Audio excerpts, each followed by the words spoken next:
আসসালামু আলাইকুম বন্ধুরা, সবাই কেমন আছেন? আশা করি ভালোই আছেন। আজকে মানুষকে ঠকানো নিয়ে কিছু কথা বলবো। আশা করি আপনারা কথাগুলো শুনবেন এবং ভিডিওটি মনোযোগ সহকারে দেখবেন। তো চলুন শুরু করা যাক।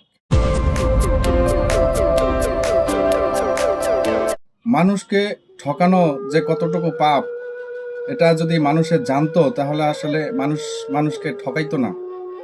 যেমন যারা ব্যবসা করে তারা ওজনে কম দেয়, এটাও মানুষকে ঠকানো এক বড় ধরনের অন্যায়।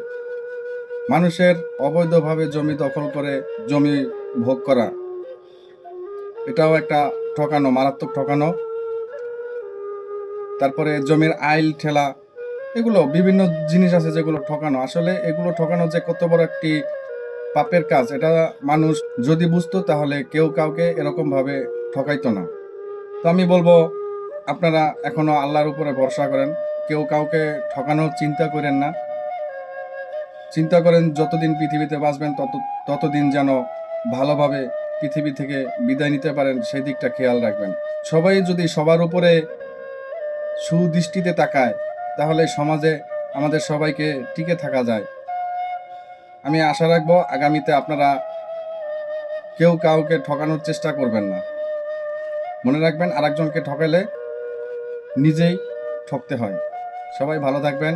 আর ভিডিওটি যদি ভালো লাগে অবশ্যই আপনার টাইমলাইনে রেখে দেবেন। আর এরকম ভিডিও পেতে অবশ্যই ফলো দিয়ে আমার পাশে থাকবেন। ধন্যবাদ সবাইকে। আসসালামু আলাইকুম।